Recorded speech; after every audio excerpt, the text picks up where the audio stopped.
That's right. Okay. All right. We are on. Let's check the volume. Is the volume working? Can you check the volume? We are 15 minutes late, but that's okay. I guess we'll be starting At what? Yeah, we've been starting at 11:15. So you start at 11:30, but that's okay. All right. Yes, it would be comments. All good. Is the volume working? Everybody good? We got a busy day. Oh, I got the mail. And we keep getting these letters from this person. I'm not sure who it is. She says she's homeless. Okay. She's written 4 letters. This is the 4th one. And she says she voted for Trump, but used to be, let's see, it was a Democrat. But, at the very back, it says, nobody will ever write Green Lake, but mentally ill people and homeless in your nasty. Greenville County Council and city hired fake judges and fake lawyers officers to get black Democrats out. Get black Democrats And out. I do have a little collection that Speak loud. one of her letters, she did mention she was homeless herself. You what? She was homeless herself. One of the things that's interesting is sometimes the letters we get and then the phone calls and the voicemails we get. I mean, it's, you can almost just put up a website of that and just share some of that stuff. Because, there are some different people out there. Is it optimistic? No, it's disturbing stuff. Yes.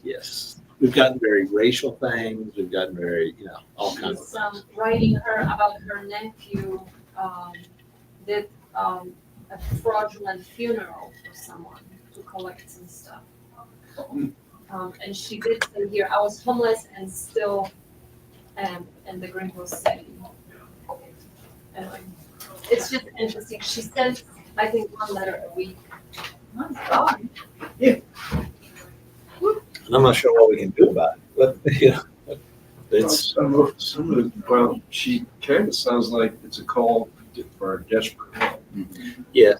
This is Desperation. interesting.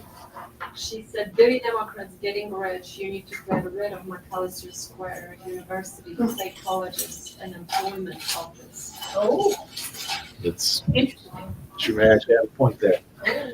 Go down to McAllister Square and see what's going on and imagine how much money's being spent.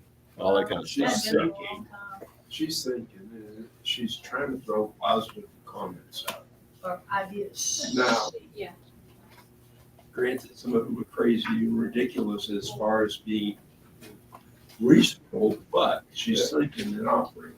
Well, a lot of what we try to do is give people a platform to be able to do things and get things done. A lot of people actually get upset and mad with us, like we're supposed to do it for them. I'm like, see a need, fill a need. If you have an issue or problem or concern, we'll help and support. We can't take up everybody's issue and everybody's cause. And the one thing I kind of wanted to say today, because I thought it was interesting to me, is they were interviewing the Democrats up in, I think, Maryland. So it was 2 U.S. senators. It was a couple of Congress people, from elected officials, all elected officials, literally the 2 U.S. senators, and they were in front of an ICE office. And so they were trying to get in the ICE office, I guess, to see where they hold detainees and all that kind of stuff. They would not let them in. And you start sitting there thinking, is like, we deal with things on our level, which they don't talk to us, or they kind of push back, or when we think, oh, how can you do this? It's us. Why are they doing this against us? It is just part of the political game and part of the, I guess, the style and what has worked in the past.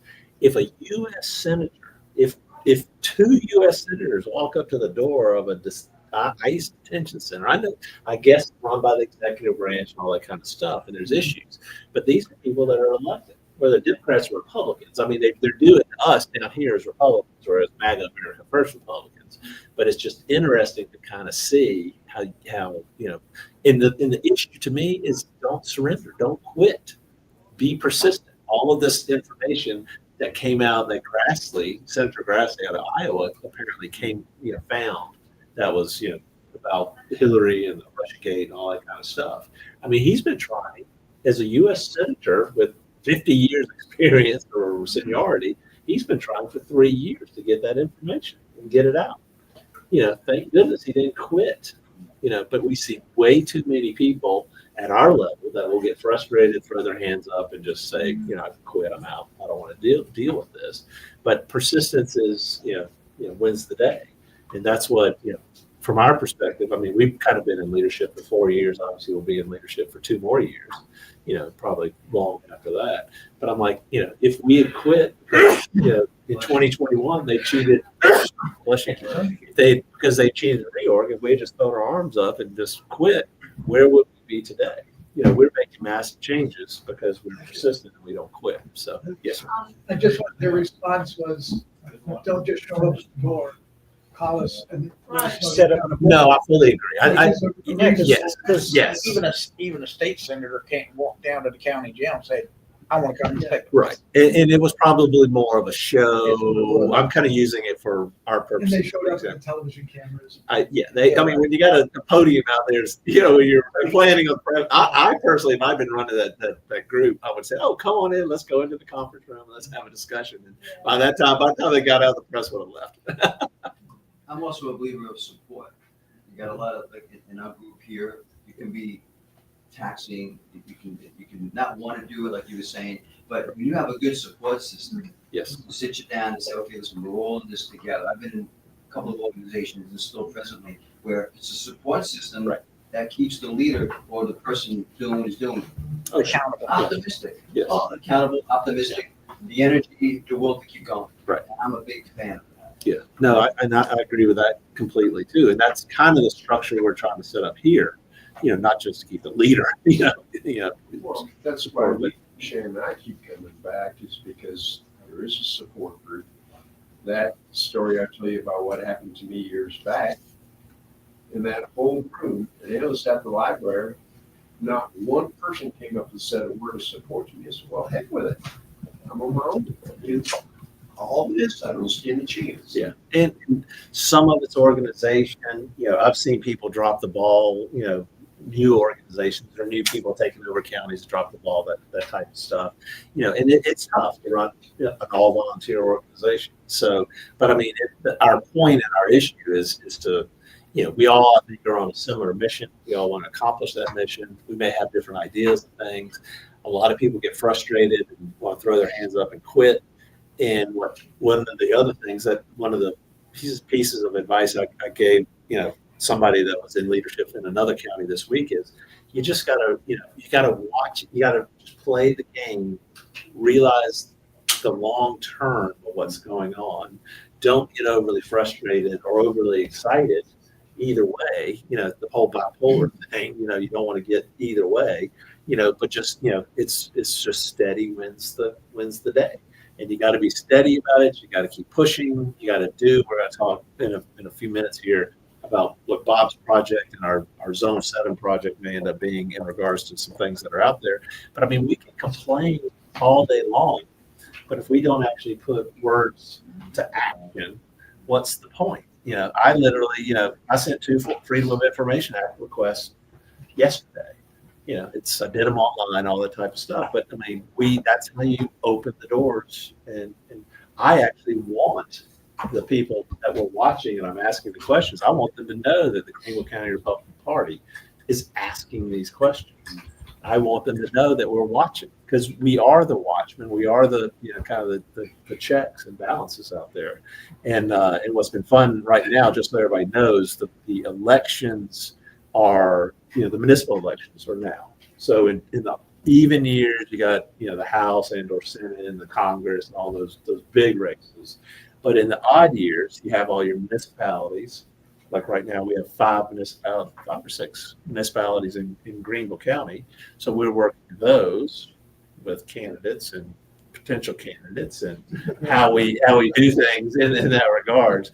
And run those campaigns and do some things, because we're now talking. If y'all been with the legislative committee, we need somebody watching, or at least we'll go to the meetings, maybe the next best thing is, oh, we get one of our people elected on city council.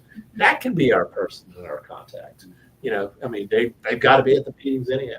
They get paid to go to the meetings. It's great to actually, you know, get behind, you know, closed doors and to hear all the stuff that's going. That's the key, getting behind. Yes, yes. And what I've admired about Ben Blunt here in Greenville is now the chairman. He's done 2 years. He'll be up for election next season. Is the fact that he writes a blog and gets the information out there. He's not disclosing things that are private, confidential, that type of stuff.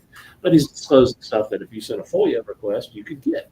It is public information. Now, sometimes other people and administration do not like you exposing that and telling people, you know, but I'm like, you know, hey, this is, you know, you're representing the public. And he writes a pretty good, you know, synopsis of things. And I think anybody we get elected on some of these cities, I think are, you know, that's what we're going to encourage them to do, is sit there and say, hey, go to the meetings. I know it's extra work, but I mean, Benton puts in that extra work of actually writing up a synopsis of things. And I think people have appreciated it. So and I think that's the way we can go. We can actually start watching these guys a little more. 2 points I want to make. My motivation, and I hope everybody else feels the same way, is that man right there. Yeah. That's my motive. And then the initial motivation is Jesus Christ. Yeah. I don't want to get in the faith, but that man went through, it's not close to what he went through, but you know where I'm going with it. And we're pointing to the Donald Trump, you know, 6 foot tall That's my thing over here. motivation. That's number one. Number two is when you do run for something, like what that gentleman did, that Senate, you're going to expect backlash. Now that's where the support comes in. Right. If he's going to put something out there, and they're going to fight against it, and they're going to tear him apart. That's where the support group keeps him suspended and keeps him afloat to want to continue on with, oh man, you know what, I don't want to do something. Yeah. So those are two main points that I felt that I feel extremely important. Well, and I will tell you, certainly as somebody's been targeted by a lot of stuff and rumors and all kinds of crazy stuff. I mean, you're a perfect example. Yeah, but I mean, the judge that just got put, I think he's on the Third Circuit, that Emil Bove, he was Trump's personal attorney on some of his matters. You know, they literally had big wig people come out and say bad things about him. And I think there was even a letter that had like 600 or 900 signatures from people out of the Department of Justice saying this guy should not be put on the Court of Appeals.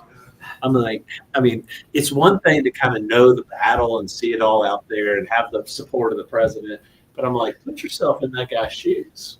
I mean, the things they were saying about him were horrible. It's just like, you know, and it's, you know, it goes on at all levels, and that's why I always try to reflect. I mean, what you see is going on at the national level in DC, that same stuff is going on down here at the local level, and it might actually be more important to be able to address and fight back and do what we do at the local level than to sit there and get distracted about what's going on in DC. There's plenty of people watching and fighting and doing all the things they do up in DC, but you know, we kind of miss it, and things just get, you know, ignored on the local level. Which goes back to my whole thing when I first started going to county council meetings. The very first agenda item at county council was the what are they called? The fee in lieu of taxes. Yeah, and those I'm like, and nobody would say a word. Every one of them we called up, read and approved. I'm just sitting there going, that's where all the money is. Yep. All of the money is right there in these, you know, fee in lieu of taxes. And I'm like, nobody's even asking the question. Now, 3 years later or 4 years later, it's now becoming a bigger issue. And, you know, we've stopped a lot of them, and it's you know, the county council's woken up to them and looked at it and realized that somebody's watching. But to date, nobody's been watching a lot of these things. And I'll tell you, and it really hit me the other day because one person, you know, we've got all our municipalities. We all seem to focus and look at the city of Greenville. But somebody made a comment the other day, and I didn't look at the actual numbers, but, you know, if growth patterns and forecasts continue, Malden and Simpsonville, well, within whatever time period, will be bigger than the city of Greenville.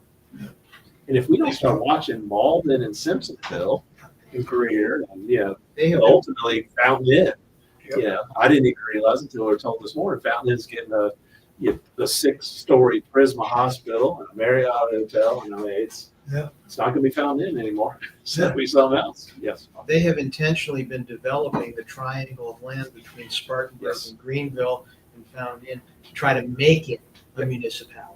Yes. And they have, and there's been a bigger talk about Greenville, Spartanburg, and whatever that, Yeah, whatever. really where 385 and 26 come together Yeah. and turn that into actually a big city. Yes. It's a possibility. So, yeah.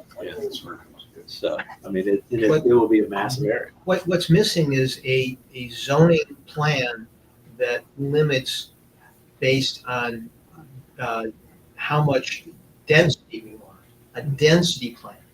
And unfortunately, there's too many people that are willing to bend any kind of zoning to increase development. Right. It's all about building, and it ultimately all gets back to follow the money. Well, There needs to Their- be density zoning. Their mindset is the more people in the area, that means more tax revenue. That's all it right. boils down Well, to. that drives Also everything. means probably expense and But on what he was just saying, we had this eyesore, and I say had because it's being destructed now. We found it on Main Street, right in the middle of downtown. A little small convenience store that's been there forever, has been abandoned. A complete eyesore. Come to find out that the development group been trying for 3 years to buy that property. They finally got it. They're going to put something nice in there. So at what point do you strike that balance? Because that eyesore needed to go. It was horrible. It was horrible. Sure. Now they're putting in something nice by the plans. This guy's been working 3 years to try to get this done. Well, that's why I talk about density Yeah. zoning. That, you should only be able to build out so far that there's enough infrastructure to accommodate the area. And you've got to start thinking, how is this going to impact us in terms of not only the infrastructure, in terms of sewage, that kind of stuff, but are we going to be able to handle all of that growth? How is that going to affect people? Well, Is that's why anybody Fountain- out there fighting for that? That's why Fountain passed the impact fee tax. Right. So do they have one? Do they have one? Oh, yeah, they passed Okay, it. good. And so now, and I thought about it, I said, okay, Prisma's building a 6-story hospital. That means the fire department has got to have ladder trucks that can reach the roof. Exactly. And to buy those trucks, you need 2 or 3 years Sure. to get Put them. an order in. So you got to have the money up front instead of waiting until after your taxes come in. And the hospital, I'm sure, is tax-free, Oh, yeah. okay? So the money's got to come From from somewhere. people moving in. Well, people are willing to pay the impact fees in order to keep the growth going, but that doesn't change the fact that we're stuck with more growth than we want.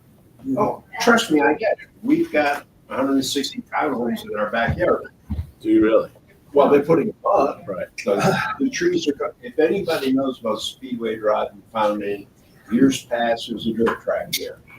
Wow. Eventually that got shut down, they built the National Guard Army. It used to be all woods through there. Now you can go from Quillen, which is right at the new high school, and go all the way down to where it turns into the county. There are no trees left. They're leveled up. It's all being built up. To your point, there's dense population with townhomes, Well, and the roads are not being widened. my theory Well, a lot of is, widened. Well, they're not going to be able to handle traffic. yes, Just repair would be nice. I came here from Germany, and Baden-Württemberg, the area that I came from, they are creating 15-minute cities. Germany, it was a beautiful, beautiful country. I'm sure there are areas that still are. It's all concrete now. I mean, they're chopping down the forest where all the Germans love to walk in, and they're just putting up every concrete buildings. And the hospitals or Bon Secours, they're putting up all these urgent care places. It is to cage us in. That's the end goal. And we are really letting it. We're letting it happen. They're doing it here, what they're doing there. And this is the globalist plan. what's the goal? Let's plan right. We're letting it. But why are we letting it happen? it's not necessarily we be the people, it's the politicians, the lobbyists, all those folks that are, if I'm a developer, I'm looking at how much money I can make. And guess what? I've got, 5 or 6 county council or city council people here. I'm going to donate to their campaigns if they're putting the right people on the zoning boards and the planning commissions and all that type of stuff. And those people want to get reelected. And that's the problem. The greed and the power hunger of the people that we vote for is absolutely horrifying. It's really, That's it's why really, this, and the infrastructure, I live in Malden, so I know what's happening in Malden. In Malden, you have to do whatever you have to do before 3:45, and then it's bumper to bumper traffic like in New York City. I mean, it's crazy. It's really crazy. and that's where we're lining into. That's is called road prophecy. rage. Prophecy. So I'm gonna address the density thing. in Yes. Simpsonville. There's the new Main Street. Yeah. 385. They big development just started in the city council bill. I was at the meeting. They said, well, they gave us a plan that these were all gonna be single family homes. Right. That's what the council people claim they lied, that these are gonna be single family homes. Now they're actually putting up townhomes, high density townhomes, Disgusting. and developers said, well, it's so empty, I'm gonna put up what I want. It's still single family, Yeah. but it's density. No, It these is are single populated. and single family, but those townhomes are not, these are Yeah. squished together. You're basically Well, it's still single family, but it's not detached single family. That's, They didn't put that word in. they left the word detached. But the plan, supposedly, the plan they presented were these nice homes and it's like 4 times the density of people. Because people don't understand that you can still have a single family home and it be 4 back together, still single family. Well, you But you're not just- here, but you're not, This is they're leaving out that they intentionally got the word detached for that reason, so they confuse people. Yeah. Yeah, they're taking away. Taking all the green space. All Their the claim, green space my point is the claim of the councils was they presented this great, beautiful plan, then they turned around and put something up, so they go, don't blame us. Yeah. They have the freedom to change that, don't they, the developers? Yeah, because Sometimes they give us free rein. Depends on who you talk to. it's probably because the zoning in that area probably allowed them to give them leeway to do what they want. But it's And totally. nobody's gonna hold them accountable. The rest of the neighborhood Nobody- is totally Zoning laws are pretty liberal. Yeah, and since we're mentioning zoning and all that type of stuff, I'll give you an example of what they do in Poland. You can only change the zoning on property, every 7 years?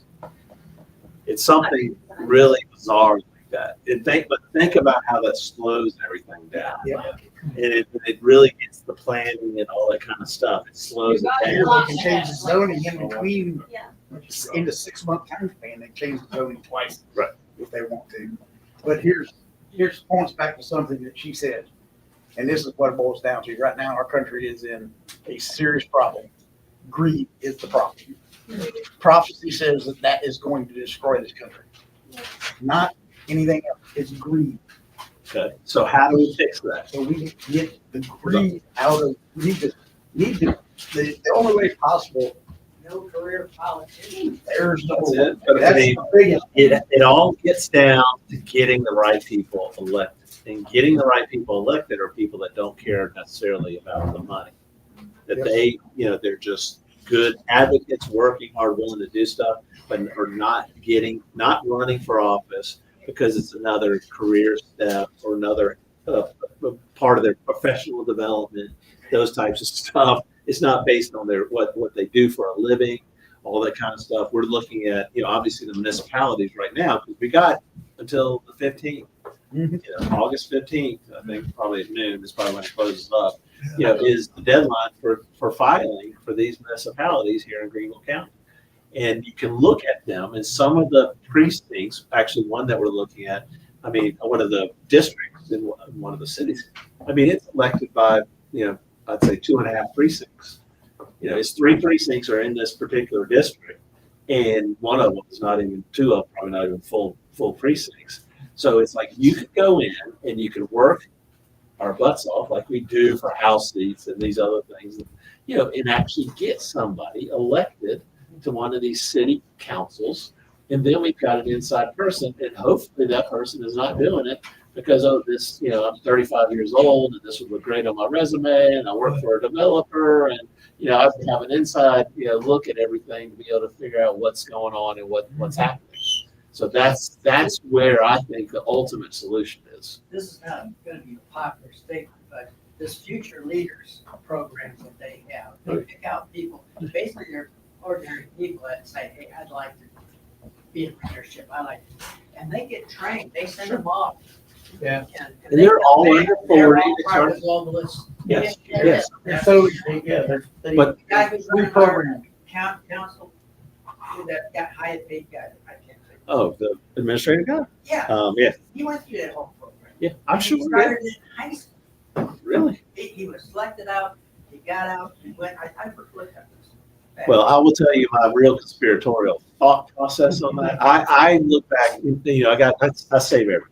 I got all my college books, I got all my law school books, I got history books at the wazoo, but I also have all the documentation and paperwork. One of the things that we did in college, I don't know about high school, but certainly in college, it was like take some sort of testing that says, oh, you should, you know, you're probably this career path or this mentality or whatever. You know what it says ought to be? A CPA or an IRS agent. Guess what you are. That's like exactly what I do. That's who I am. You know, I mean, it's kind of like, you know, it's that, you know, it's how did they peg me based on whatever I answered as a 19-year-old, you know, on a form. Now, guess what? Who probably has tapped into all of those tests from people like me, you know, 40 years ago, or you guys, or everybody else, or the kid, you know, that was picked out of high school to be put into a globalist type, you know, leadership development program. Welcome to the U.S. Department of Education. Yes, it's something, or the CIA, or who, you know, I don't really know. It You know, all but- funnels into the Department of Education, and then all the other agencies go in there and tap the records. But nobody's going to pick, based on what my testing would be. Say, oh, this guy will be easily manipulated. Let's put him into a leadership training program to be part of the globalist movement, because they're like, oh, this guy's a pain in the butt. You know, he's going to always fight, you know, the machine. See, I don't understand. But the flip side of that, think of this, Ron. The flip side is we need to do the same thing with people that are fighters for liberty and freedom and all that type of stuff. And we're not doing it because we're not as organized as we can be. And I think ultimately that's where we need to get. And I think part of it is we need to get the right people elected, you know, and then, you know, and build those leadership programs. Part of the problem we face is a lot of those people that think the same way we do own their own businesses and stuff, and they don't have a lot of free time available because their businesses take 80, 90 hours a week. And They don't have free time. and don't want to do that kind of stuff. Well, they're consumed with trying to survive their business. Well, and that's part of it. Our side, our people like us, we just want to be left alone. That's the You point. know, and it was like some comedian or whatever was doing a joke the other day. It's like, you know, Republicans are like, you know, hey, leave me alone, stay away. I just, you know, this is my property. You know, stay out of the property. Just leave me alone, and I'll be fine. Like Democrats are like, oh, come on in. We need more government. Everybody ought to work for the government. Come to my house. You know, I mean, and what, you know, it goes crazy that the Democrats are now gone so far. They care more about foreigners and foreign countries and illegals than they care about Americans anymore. But We do have groups doing that now, you know, Hillsdale, Heritage, you name the different colleges that have programs to develop people like that. But we got Patriots Academy out of Texas that puts on Constitution. They're building a whole campus dedicated to identifying, and they advertise, we want people from 20 to 30 years old to come to us, and we're going to take them by the hand, and we're going to develop a conservative politics. But I will say some of those, I think, are saying they're doing that, and they're really, you know, building for their global, whatever their particular agenda is. I do like Charlie Kirk and Turning Point and what those guys are doing. I like the ad that he has right now. They have on Real America's Voice. I mean, they've been doing it for 13 years. They have truly built a machine. Yeah. You know, and you can watch Charlie Kirk for 2 hours between, I guess, noon did too, comes on right after Steve Bannon, Yep. and you hear what the guy believes. Then you kind of watch what the people have done and see what they did to get Trump elected and all those types of things. I mean, they're actually doing it. I trust those guys a lot more than I trust some of the other groups out there. So I agree. I got a question. How many of you people live in a city, inside the city limits somewhere? Oh, you do. I don't. You Jerry. do. Jerry does. Problem is you got an unelected official running your city. It's called a city manager. Running, He's what? running your City city manager. Yeah. That's the mayor's job. That's why you elect the mayor. The mayor, up until about 20 years ago, you had no city manager. That was the mayor's responsibility. So you're voting for a mayor who does nothing. Wow. He has no responsibility other than to be a figurehead. Well, which gives him or her the opportunity to say, "Oh, that's not Not me. my fault. That was That was the them." city administrator. But the city That was a administrator committee. That was all that stuff." is not on any terms. He can stay there as long as he damn wants. Yep. And he's paid higher than the mayor and most of the members of the city council Jared. by So himself. it's not an elected position, No. it's, He's appointed, he's, We were. he's he's hired by Oh, here's By the, county, by um, county. Hold on, hold on. In Simpsonville, the mayor got the city manager the job. Okay, so there's these two like this, Mhm. impact fees, they lost 4-3. Lost 4-3. How do you lose an impact fee? You got uncontrolled growth, and uncontrolled growth is the definition of cancer. You know, I mean, The it's mayor is there, he's a retired businessman who's doing this with the builders. Yep. Okay, He's getting two kickbacks. others are in real estate, and the last one has his own business. That's the four. And they all None of them benefit are for from, other people. yep, and they're all benefiting off of this uncontrolled growth. and see what I think we need to do with that is identify those four, just kind of like we identified the county council members that voted for the tax increase, and just keep it simple and say this is what these people did. Why? Who would turn down impact Well, we'll fees? tell you. who Because- turned out. Okay, well, good. So- Let all good. And I don't know the vote, so I. It was 4-3. Right, so I don't know, but we were at the meeting recently where few of the city council Yes. Mulder. were there. And Jerry asked that question about impact fees to one of. That's right. Yes. To Taft. And Yeah. Taft, I just looked up, he was elected to the city council in 2013, so he's been on it for 15 years now. Has he ever been challenged? I don't know. But that's another thing. Is nobody's running against these people. So, he made it sound like, either he didn't know anything about it, or they looked at it, they hired some consultants, and they were against it. Well, Jerry just handed me this Simpsonville Sentinel newspaper from July, and there is Councilman Chad O'Rear that we have elected, was it last year? 2 years. 2 years ago. Yeah, 2 years ago. And here from Chad O'Rear, as soon as development is completed, the city extends the services that we are all used to: police, fire, sanitation, water, sewer, parks, and without the impact fees. The city is already at financial loss when that offers. Impact fees help to mitigate the financial strain that this places on the taxpayer of Simpsonville. But Martin wouldn't figure it out. Well, Half knows he doesn't want impact He fees. got one impact fee. Because guess what? His pockets are getting lined. His pocket's by the developers. The developers don't want to pay the extra. Lobby for people that don't want it. Right. the way they explained it, I found it, I sat at the meeting, and they said the impact fee is paid by the developer and then passed on. And so the group of people you were talking about get hit right in the pocketbook, right from the beginning, before they sell a property. And that's what the problem And then they pass it on to the consumer when the house price goes upside. Right. And now normal people can't afford the houses. Which is part of the arguments out Part of the there. argument. But all this extra development keeps my house from going up It's in the value. new house. But charging an impact fee doesn't. Right, because we already paid. We've been paying for. Well, for the years. state regulates how you can spend the impact fee. Yeah. It can go into the community services such as Parks and Rec. It can go into police and fire, okay? It cannot go into roads. That is totally separate, cannot go into your roads or that kind of infrastructure. So it's very limited by state law. So, which is okay. I mean, We it's, changed it. We all pay can always use impact state law. fees. Sir? We all pay those impact fees. Yes. It's in your utility bill. They Yep. put on extra That's right. sewage charges. Yeah. They're charging us constantly. Every time I pay my utility bill, There's a fee. I'm paying an impact fee for sewage for all these new developments. Right. Yes. And I just went through a shock because I bought a new car. And I hadn't bought a new car in 12 years. And taxes have gone up, valuation's gone up, the cost of cars has gone up. Guess what? My taxes, Was more I paid for my license plate $1,211. Did you really? Wow. And then it was broken. I went down and talked to Ted. You got to You see why we drive cars from the 90s. Yeah. So No way.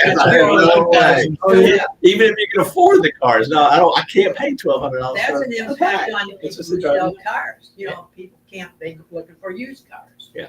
And I And was then so, that drives so across the road. shocked because the amount, I'm gonna pay impact fees there for buying a new car.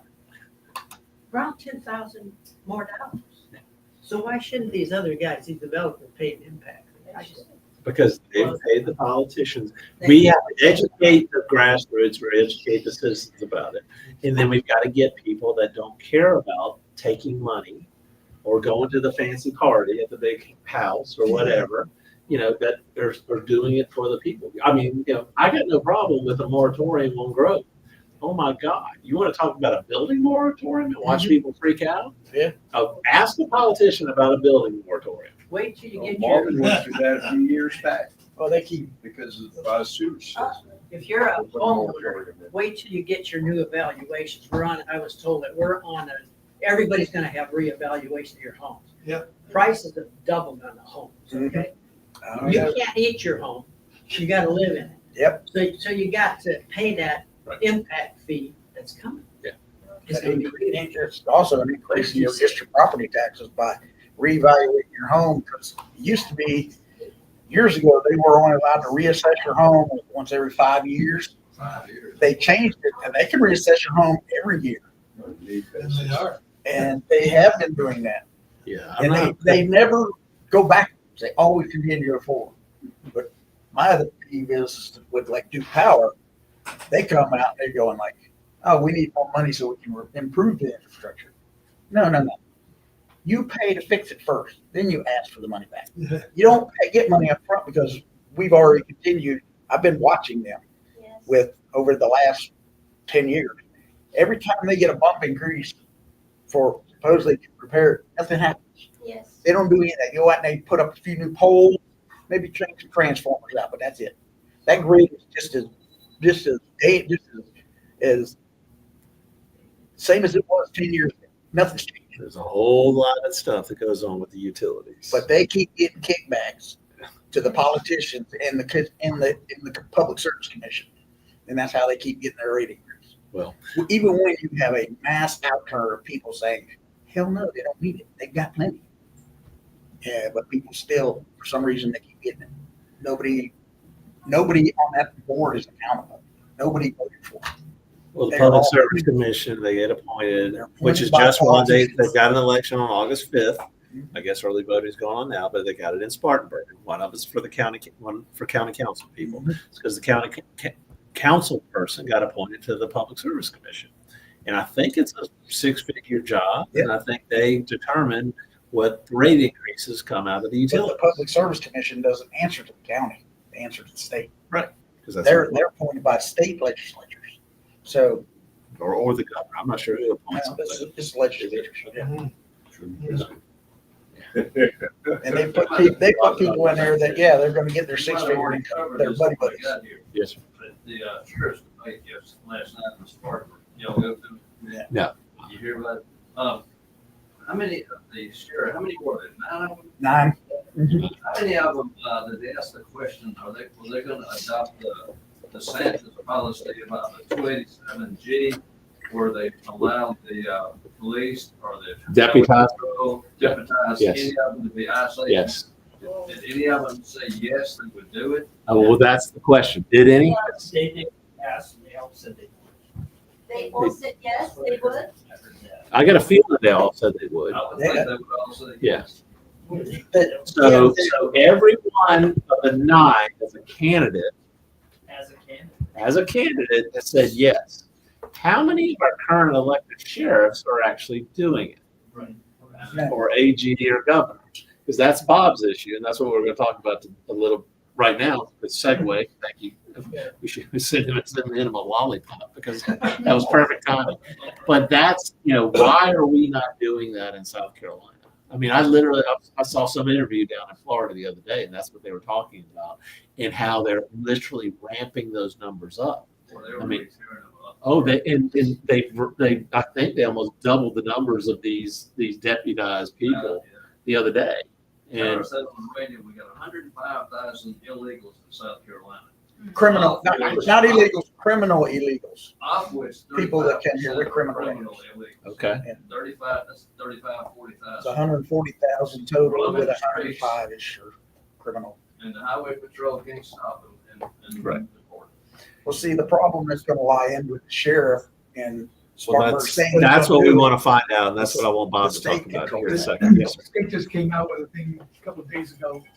The 1,700 illegals were caught and sent back. 1,700 out of the 6 Millions. months. That's just. national or South Is that Carolina. just for South Carolina? And that's supposed to be. But we got 105,000, so we're 35% on our criminals. So we got a lot of work to do, and we got 4 years to do it, right? So who knows what's going to happen after 4 years? Yeah. So The problem we got to get is, busy. That's ICE why I is think they're also big. ramping up in Florida and all that kind of stuff. Because the numbers you have, if you want to get rid of 10 million illegals, they have come in, or 15 million, whatever it is, over the past, just the ones from the past 4 years. I mean, divided by the number of days in 4 years, say, that's why those guys, ICE got that big bump in, revenue and all that kind of stuff. And I think even Donald Trump put up a True Social post about applying for a job at ICE the other day. He's like, yeah, they're great people, apply for a job. $1,000 bonus. Yes. If you sign up and get into the program. And I think that's to get people to come back. They're already certified and all that kind of stuff. It is funny because I like watching, some of the government, employment stuff, IRS in particular, because I find it fun. Because it's almost, to me, it's a leading indicator of what the IRS will be doing. So as a tax attorney CPA, you're looking for what the IRS may be looking into doing in the future. I used to do it with startup companies and businesses. So, if you're looking at investing in a startup company, go look at or any company, go look at their employment wanted page and see if they're actually hiring people. See if you hire people because you have growth. Yeah. They can tell you they got growth all day long, but if they're not hiring anybody, they're not growing. they're probably not growing. It's not to the They're level lying they to you. think they are. So what's funny is after Trump took over, the IRS had like thousands of jobs. Trump took over.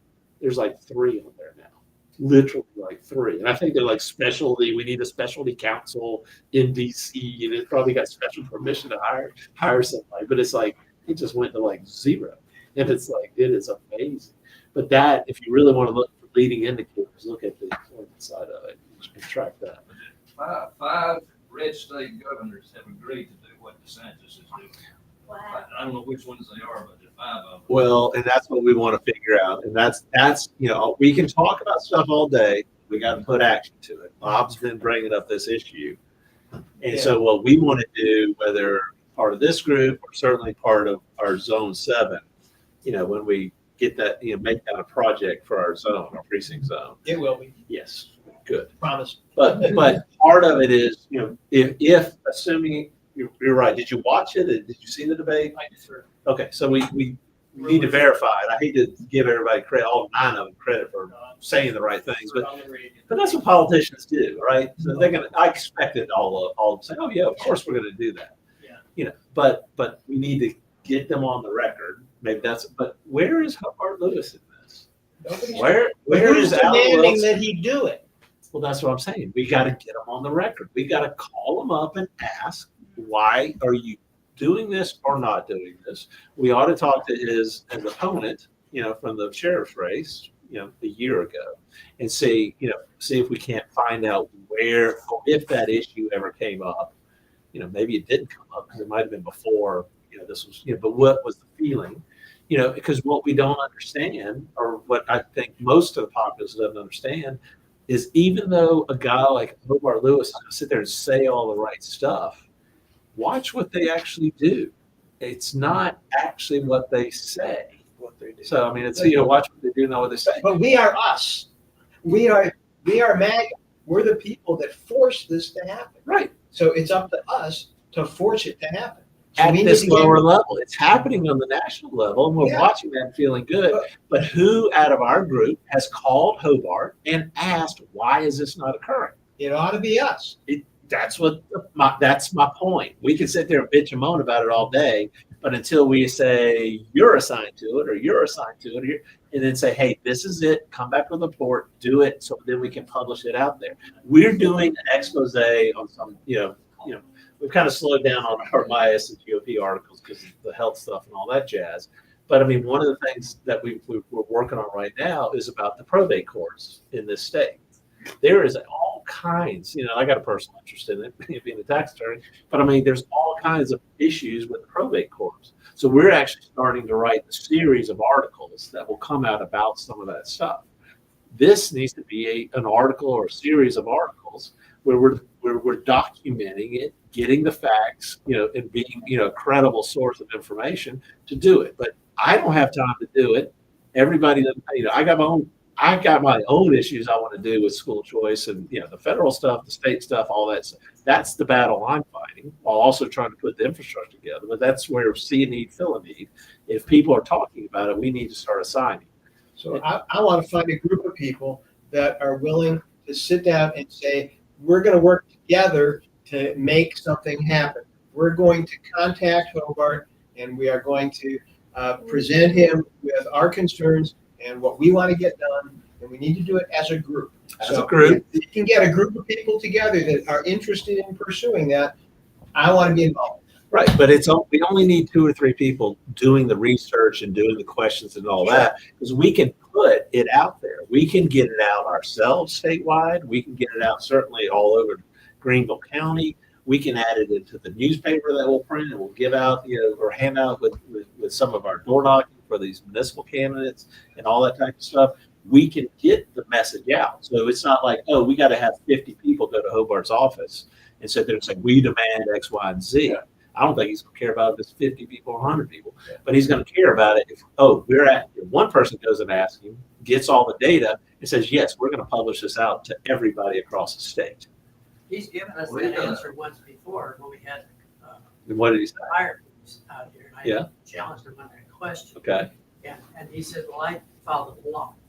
And that's what he's gonna do. He says, I have no legal ability. I don't have the right, basically, because of the law. And then when Question. and I then, have to well, that and he used that let him go. and he Let him used go. that under Biden because it's the Biden thing, it's the feds. We got all the authority right now you want from the feds. If you want He's something, the sheriff. Well, he's not wanting to be sheriff. though. Yeah. That's the next job, I believe. This is my opinion. I keep my ears open. But he wants to be on SLED. He wants to run the SLED in the state. But everything he's looking at is where's my next career step. He's already got Greenville County in his mind. That's what he did. So- That's right. we'll get them on the record. But that's what I'm saying. We need to document. I look at things from a legal perspective. We got to document the facts. We got to hold their feet to the fire based on what they tell us, and then we got to communicate that out to the mass numbers. So I'm looking at how do we communicate it out. We got our email blast, statewide stuff, the things we can do, the other press people. We're working right now. One of the things that we're talking to a couple of people about is how do we build a statewide grassroots kind of news, I hate to say news organization, but communication tools, social media people. How are we going to share all this stuff on social media? We can talk about it. We got 22 people watching online right now. And then we'll get a bunch of other people that will watch it later on. But one less because y'all are here. I'm wondering about the process. Because they always say, well, Henry or Alan Wilson have to ask for this. Can each individual sheriff go to the feds and say, I want to deputize my department. Where there's a will, there's a way. Right. If Hobart Lewis wanted to do it, he could get it done. I just have that belief as a core principle in my life. That's why And- have they asked? No, no, Can I'm we sure ask they them have. that question? I'm sure they have. Have you asked for this? Yeah. No, everybody wants you to do this, why aren't you? Look at the border itself. Look at how everybody on the federal side said, "Oh, well, we need a law, we need this, and we can't get it passed in Congress." Blah blah blah. The president of the United States shut the entire thing down in 2 or 3 months. Yeah. He didn't get a single law passed. He didn't do anything except there was a will to do it. That's what all of this stuff is about. There's a sheriff's association, 46 of them belong to this association in the state, right? Who runs that sheriff's association for the whole state? They all belong to the association. I don't know.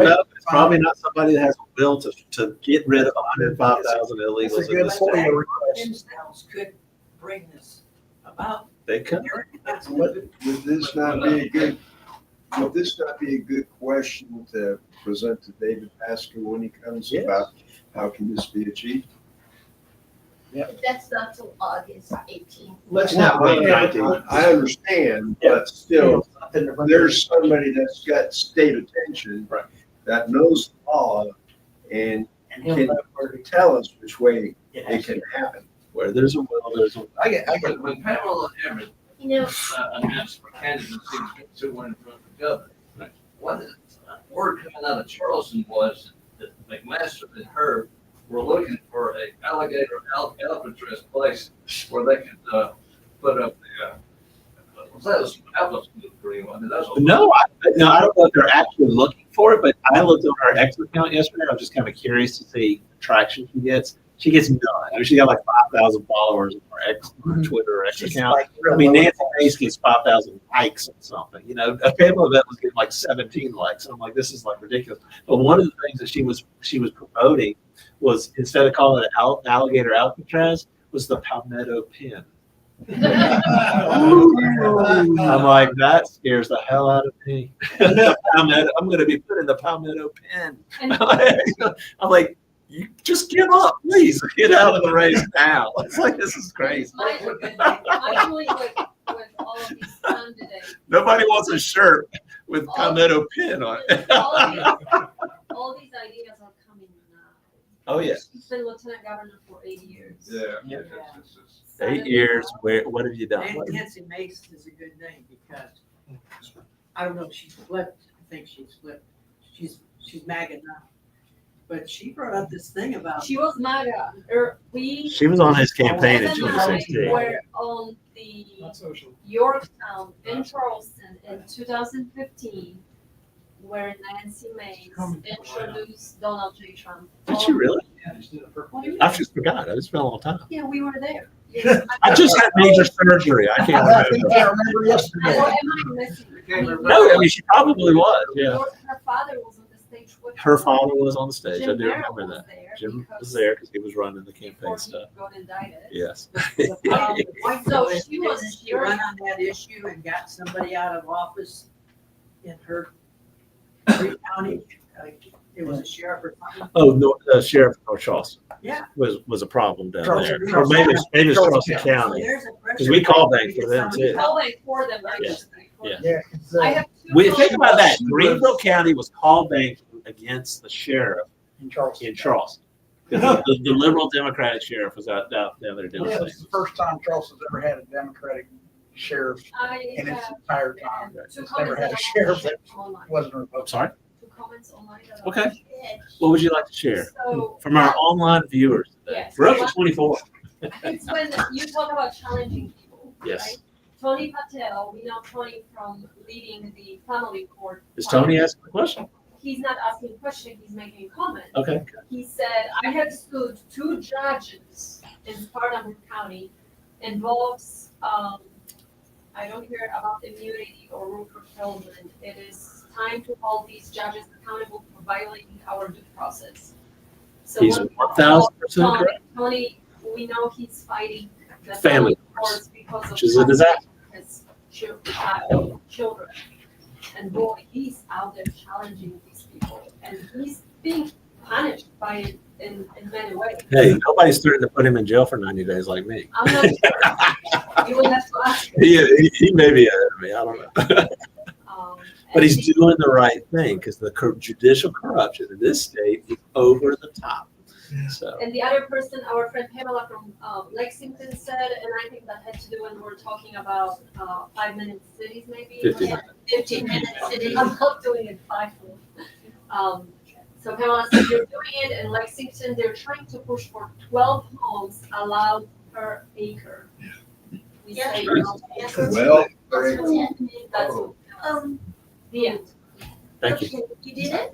She's done. All right. I heard, and again, I'm not savvy in all this information, but I think the county council, Greenville, passed a budget, a pay budget, and I think that, Colbert Lewis's people all got a 6% raise, and the other people got like a 3%. So we're talking about the sheriff's, department office that is paid, way above everybody else. They need to earn their money. Yeah, I don't know. I don't want to say one way or the other whether they're paid, overpaid, underpaid, all that kind of stuff. Because I don't More really than know. the other people. Yeah, I think he asked for it. I don't know if he actually got that. I don't know. I'm not Actually, the sure. county sheriffs make less money than the city police for every city in the every The municipality. city of around Greenville does get paid more. I do know about some of that City- stuff. But you're right. I mean, I'm not saying that. I mean, that is one issue that's out there. Them doing their job is another thing, and it comes from the top. I'm not talking about the line people. I'm talking about what is the leadership asking or wanting them to do. And I don't think leadership is wanting them to do. I've actually had the discussion, and I actually fully, much recently, some stuff, the budget, the actual budget and the requested budget for the sheriff's department, because I want to document it and figure that type of stuff. Because there's more issues that are going on. But a lot of the line sheriff's deputy folks think Hobart's down there fighting for them. I don't think he's actually fighting for them. I think he talks a big game, but then he cuts a deal behind the scenes unless then his people get underpaid, if they're being underpaid, or under raises. My understanding is that the budget was passed and that there was a closed door, dealings that were done. And she was one of the people who did not go behind closed doors, but people did change their votes. I mean, it should all be out in the open. I went to one meeting in Malden, it was just behind closed doors. What good is that? I mean, that's really. We'll go to the State House and watch. Even the subcommittees are done. I mean, they come out there and rubber stamp anything in the subcommittee to the committee to the floor. There is no discussion in the public. Posted on Signal when you visited, Yeah. went to the first legislative delegation meeting, what the feeling was there. Yeah. Oh, the one on Yes. Monday? Mhm. Yeah, what came to mind was the French Revolution, let them eat cake. We were just peasants sitting there, the blank faces, the no question, no connection to the people. And these are the same people that are running for office that then ask for your votes, come and say all this stuff and post things online. Well, that's why we say, watch what they do, not what they say. Absolutely. They're not doing it. We want people to get in those seats that want to get up there and create, some turmoil and create some fire, do some things. So listen, I want to say something on Thursday. Benton, Yes. I don't know what his name is, coming to David's house. Yes. You know that. And, David invited me. I think there are like 10 people that are coming. When are y'all doing that? Huh? When is it? You know when? How soon? It's Thursday, This Thursday? Thursday evening. But we need to invite these people. We need to invite them here and have them be a part of what our they are. Some of them are, I met the other night when we were there last year, Gary, what's his name, Gary Collins, he's a really good guy, that at my Gary? table, and he was just made. Gary, I We think, need to be personal with these people. my thing is, I think Gary ran for office for all the right reasons. Yeah, And he doesn't care.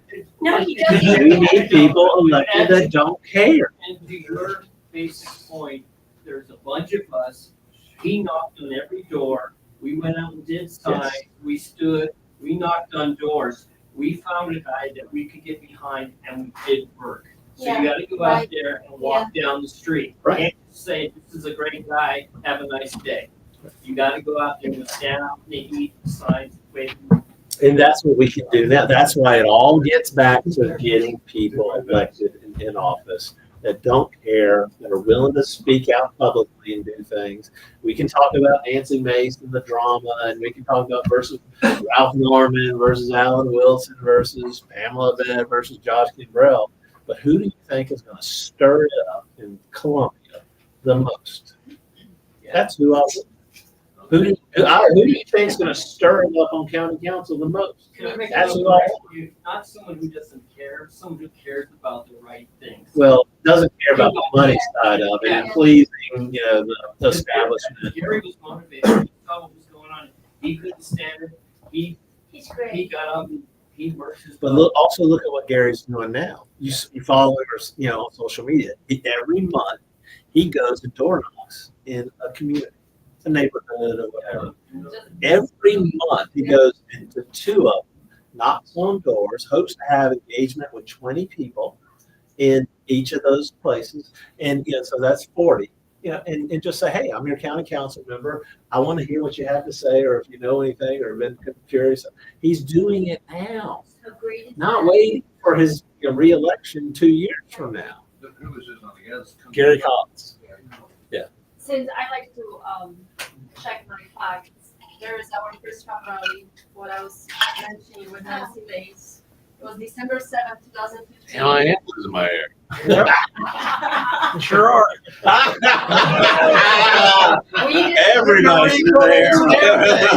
20, that's 10 years ago. That was our first Trump rally. We didn't know back then that you're supposed to get all the way to the front. Now we know. But yeah, that was in Charleston on the Yorktown. That's when he talked about building the wall or the illegals. All that. That's where I think he He is there speaking. If you really zoom in, that's Trump speaking.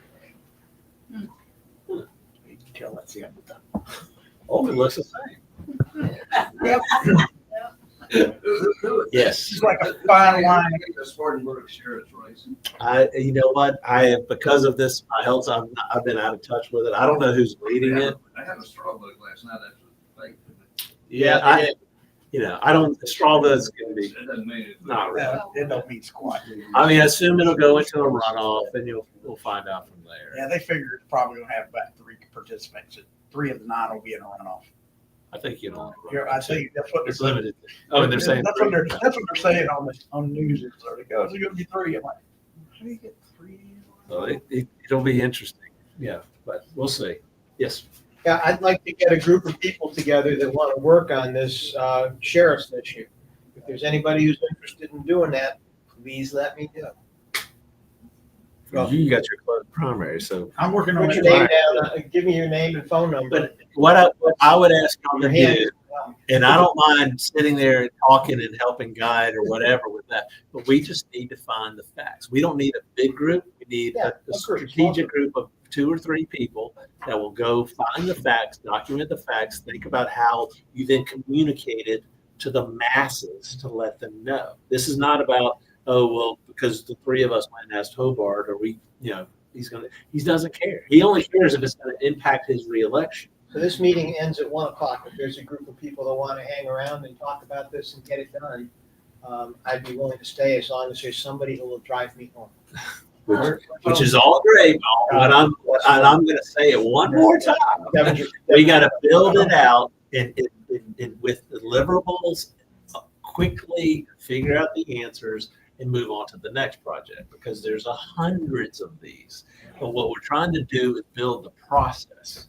Think about what that particular question is pretty obvious to everybody. It's Republican red meat, agenda item, just like I think the pro-life thing is, all that kind of stuff. We need to document what these people are really doing, not their campaign promises, not this, BS, blah, blah, blah, and then hold their feet to the fire. There is so much stuff you could get on, because I want to apply it to Alan Wilson. There's a ton of stuff on Alan Wilson. that is out there. He's not prosecuting pedophiles. He's not enforcing the law that says you can't do the abortion pills being mailed across state lines, all that kind of stuff. There's a ton of these things. I mean, he failed to prosecute Chad Conley. He ignored, the perjury, and he's ignoring all kinds of things. He does Think about the principal job of holding, because as the Attorney General, he ultimately is responsible for maintaining punishment when there's ethics violations in our state House and state Senate. There's a He lets them he's go. now got 2 ethics violations going up against him, but this all has to be talked about and documented and created in something very simple that the masses can understand. So we can get all wrapped around the axle all day thinking, and even talking, and then maybe even documenting a 50-page report. But I'm like, that is good to have, but you got to have a 1-page elevator speech that you can communicate to people that are in your neighborhood and all your precinct people that don't follow this 24/7 like we do. That's the process that we've got to build to be able to communicate it if we want to have any impact on somebody being elected or reelected. So that's where the rubber meets the road. Stephen Goldfinch, who's announced, he's one of the 2 people, him and Larry Grooms, that attacked Curtis Loftus, is announced he's running for Attorney General. I mean, okay, he did that. I'm sorry. Stephen Goldfinch is that part. So we got to expose that part about him. The other one that is toying with, and met with the rhinos earlier this week here, is David Stumbo. He is a solicitor out of Greenwood, that area. David Stumbo, if you want to show something very simple, is the guy that let Craig Caldwell, the former chair down in Lexington, off on time served, 5 years probation, time served for embezzling over $100,000 from the Lexington County GOP and I guess the Rotary Club or something like that. I don't want anybody that lets somebody off for time served that was in an elected political position to sit there and become our Attorney General. We need to communicate that very simple thing to anybody and everybody that's out there. I had a friend of mine, still a buddy of mine, that texted me this morning saying, "Oh, I hope you guys are all, and I haven't talked to him in 6 months or a year, maybe more." Text me, "I hope you guys are all behind Alan Wilson." I'm like, I got to text you back. I'm like, where are you? Alan is about, the worst of the worst. I don't know if it's just that, I dislike Nancy, because there's several people that don't like, how she is, and some people love how she is. It is what it is. But I'm like, no, if you really want to shake up Columbia, you need somebody who's going to go down there and shake up Columbia. If you want more of the same, you got Pamela Vett, you got Alan Wilson. Ralph Norman. All of a sudden he's into term limits and he wants to elect our judges. I'm like, oh yes. I'm like, okay, welcome to the game. Where you been all my life? Now you want to clean up Columbia? You didn't say a single word. And all the people that I know that worked in your office were part of the swamp in Columbia. Like, you support the swamp. You've ignored everything that would have helped us achieve cleaning up the swamp. He's going to fix the roads. He's going to fix Millions in real estate. Right. Yes, sir.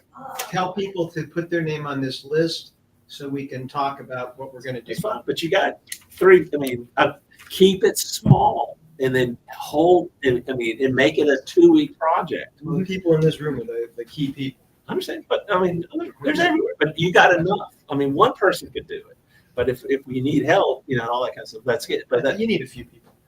A few. somebody has. The You more need one person to call Hobart Lewis and say, "Hey, can you explain to me why this is not occurring?" Nobody has literally called him and asked him that question. And I've been asked, because you brought it up many times. I've been saying, "Who's called Hobart?" It's not my issue. My issue is school choice, and I call people and I fight people and I deal with people on that all the time. You want to know about school choice? I'll tell you. And I make the phone calls. And I'm like, with this, who has called Hobart? Who's called the governor's office? Who's called Alan Wilson? And the answer is always nobody. So okay, you need one person to do it. So who's going to do it? But make it a 2-week project that we then answer it in 2 weeks. Because otherwise it would be something that just gets dragged out and blah, blah, blah. But then also realize we got to document it, We got to communicate it so we can communicate it to the masses, to sit there and show that Hobart Lewis is not doing anything. That is the only thing that's going to get Hobart to get off his stuff and do it. Or if he's doing it, I got no problem praising him for doing it. But I'm like, I will tell you from several years ago that everybody was all like, hey, Hobart's admitting that they're flying them in and they're dropping them off in these buses, and he's just watching them get off the bus. Get off the bus, doing nothing. Mm-hmm. And I'm like, that's back to, where there's a will, there's a way. You can blame the Biden administration all day that you want, but guess what? You can get on TV and say, hey, I'm the sheriff. I'm doing a selfie. Look at this white bus over here just dropping people off In front of Target. in front of Target or wherever the hell they're dropping them off, and put it on his social media. But he doesn't do it. He doesn't do it, and it's his job. Yes. Who's benefiting from all the illegals here? Developers. Developers are benefiting. Businesses are benefiting. Supporting All of it. his campaign. Yes. Yes. Where's the money coming from? And if he does that, he gets cut off. You hit the nail on the head, because that's what it is. Think about the Chamber of Commerce and the business people. They're okay with 10% more population in the United States, even if they're all illegals, because guess what? They go to Walmart and they buy stuff. And they work for less. And they than everybody keep, and they work for less. They do all that kind of stuff. They don't care the impact to America or to the communities. Okay, you go and shoot some people. Prisma makes more money because they get, some more insurance. You get more people, you got to stick in a jail. So you get a bigger jail, so you get to hire more people, or you get at least go tell county council you want to hire more people because, we don't have enough people in our, to just man our jails. So then you got more people. I got 15 more employees, man in my jails. I got 15 more supporters of anything that I want. Because if I'm your boss, I'm the sheriff, and I hire 15 more people on top of the whatever hundreds they got, I don't know. Those people are going to support probably whatever I do because I'm signing the paycheck. The government, they're paying the paycheck. They're signing, but the sheriff's signing. Who contributes to Hobart Lewis's campaign. You can look it up. It's but that's part of. Think about with this. That's part of it. Part of it is saying, who are his donors? Well, all you got to do is look at when it comes to the illegal immigration in this state, how it benefits. Like we said, it's the developers and stuff. But think about it. Just what was it, about a month ago? ICE raided a restaurant in Oconee County, and the owner of that restaurant swore them down. They're not criminals. Every one of them took out there was illegal. Everyone. And I think the owner of the restaurant been there for a long time. And now he's closed down. His restaurant closed. But people will sit there and say, "Oh, it's horrible that a business closed." What about the other business that went out of business because that business was allowed to? Yes. Yeah. That's the whole thing. A lot of these, like you mentioned, food trucks. These food trucks, there's no tracking of their employment because if somebody puts together and decide I'm going to sit on a corner but follow the money. It's all about the money. It truly is all about the money and or about getting them reelected. I think that the reason why Alan Wilson didn't go after the abortion bills being mailed and the overstate lines and all that stuff is because, there's that piece of it, but I think there's the bigger piece of, it would expose him more of being a true pro-life person, and he wouldn't pick up the Democratic votes that he probably thinks he needs to win to become governor. Image. Yeah, right. Jeff at the South Carolina convention. I mean, all I remember was Alan Wilson looking like he didn't want to be there. Yeah. He just had this look Well, on his face. Because almost half of the people there were against it. But I don't know. It's just, Pamela Vett, one of our people went up to Pamela Vett and asked her about, the hammering down on what they were doing. And she acted like she didn't know what was going on. Yeah. That's a bunch of bull. Alan Wilson went to all of these different county. He was at the county convention in Charleston, where it was the most egregious thing you've ever seen. They had a competitive election for chair and state delegates and all that by a voice vote. You can't say, this many people versus that. I mean, a voice vote being determined by a guy, your convention president that you elected by a voice vote, I've listened to the audio tape, and maybe they did, maybe they didn't have the numbers, but I mean, It's too close to call for. I was elected on a voice vote, right? But there was nobody else running against us, right? So, I mean, that's one thing. But if somebody was doing a legitimate campaign, a legitimate running against, then, oh my God, you've got to have a written vote. Our secretary vote at the convention was a paper ballot, right? At the Our state, I'm not. for Greenville. Yeah. We did yes, for the county. Ballot, Yes. and it was close. Imagine me, I'm chair, I stand up there and say, well, I'm supervising the meeting. So all in favor for this person, Well, even this person, and then I make the decision. I mean, No, even you can't do that. our secretary race is a great example because could you, being a chair or anyone, leading that meeting, how could you have determined where the vote would go if the paper ballot, there were only 2 votes difference, right? There's 2 votes. How would you determine that? You got 2 voices, one way or another. But That's what the chair, the president of the convention controls. And that's why we wanted, actually our rules committee's working on it for more training on Robert's rules, so we can help other counties with the next convention rounds in 27, because we got to have teams, that can go help these counties and fight this type of stuff and come up with a standardized process, so they aren't writing things down like they did this last year or earlier this year. But I'm like, we need to know how to do all that type of stuff, and it's just it's just amazing to think that they could literally do a competitive race on a voice vote. Absolutely wrong. Everybody knows it's wrong. Drew McKissick is approving it and allowing it because it favors him. When we lost Charleston, because they did that vote on a voice vote, it was, I think we got 68 delegates out of them last time, 2 years ago. None this time. 0. Absolutely 0. We lost Charleston. It was over. Yeah, it was over. It was done. So it's like, At the convention, actually, Alan Wilson's campaign manager, I ran into her in the hall, and I asked her specifically, why won't he go after these politicians for ethics violations? The answer I got back was, governor has to ask him to. ask David Haskell that question.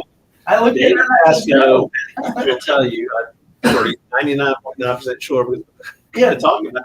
Is he, as the attorney general, as a constitutional officer, can go out there and go after all of these people. That's what I looked at her. Says, I no, would think he doesn't. anytime they know there's a violation of the law, they're duty bound to go after them. No, she gave you the truth. Master doesn't want it to happen, it ain't gonna happen. Well, but But by law, The reality. but by law, Oh, I know, but he's by law, he's the head cop and he's responsible. right, and you can look at Pamela Vett and sit there and say all day long, yes, she was on his ticket, and yes, she's the lieutenant governor to the governor, and yes, I've seen them sit there and say, well, she's supposed to sit there and do whatever the governor wants, but she's really her own person, blah, blah, blah. No, you go up and say what's right. When you finally realize that, hey, your governor is not promoting or going after criminal activity. I mean, everybody knows there's this whole cabal thing in the state of South Carolina, and they're not going after it. So no, you don't get another bite at the apple. Pamela, you had your 8 years and you haven't done anything. Well, we screwed up in the state when we did the lieutenant governor and the governor together on one ticket. We should have left it separate the whole time. Yeah. They should have never merged it together. It should be 2 separate positions. Right. That way the lieutenant governor does have a little bit more. Right. But look at what we're talking about with documenting this stuff. I documented it with Pamela Vett. My issue, school choice. Pamela Vett went and visited one of our schools for kids with autism, Hope Academy. She talked about how we ought to be helping these kids, blah, blah, blah. I drafted a letter. I said, here's what used to be scholarships when it was run by the free market, what we were able to give Hope Academy in our first 3 years working with them. This is what the government run program has done. This is what it's cost children. Will you come and speak to us about it? No response.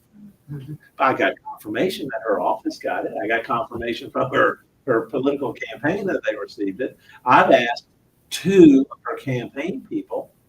I got the first one on the record. I said, hey, Pamela needs to come to the table about this and answer the questions.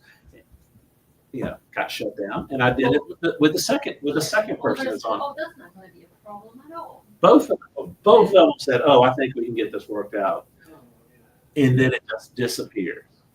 I can keep asking those people. I followed up with them, probably 2 or 3 times, but those were her campaign people, and I'm like, okay, so it got taken up to her, and she has said no. I got her on the record. And guess what? Whenever we want to document it and send it out, and I've sent it out some, but it will be a campaign issue for her. And if I got to go and follow her around and hand it out at every event that she goes to, what? We don't have time for that, but or get somebody, hey, so-and-so is Pamela's going to be down at this, Pamela that's going to be in XYZ County. Will you print out, or I'll FedEx overnight you 1,000 of these, put it on every car in the freaking parking lot. That's what is going to, that's why she's not going to be governor already. We already see it because we've been pounding it already, but that's what we have to do with Hobart Lewis. If Hobart Lewis will not stand up for this particular issue, we need to document it and have the proof, because we don't want him going, oh, well, they just, that's not true. Let me explain to you why, blah, blah, blah. There's no explaining. Let's get him on the record now. And then when he refuses to do it, when it's campaign season, or even ratcheting up the campaign season, keep spreading the word. Put it in our little newspaper that we'll print out and hand out in our precinct packets when you go out to find your targeted number of members that, in your precinct and all that kind of, and hand it out to people.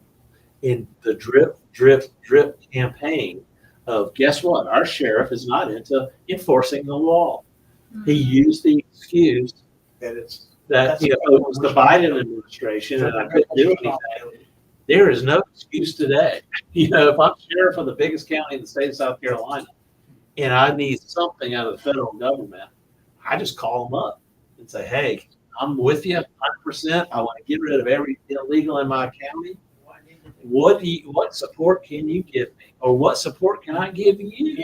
Will you deputize me? Will you do all those things? Nice office and say, what do you need from us? And I could use a list of phone numbers and names. That's what I could use. Phone numbers and names for who? For me to contact Sheriff Lewis. You need one. You got one name, yours. Call him. I will send you yours. I got that. I want to have a couple people with me. Why? Why? I'm just going to keep saying it.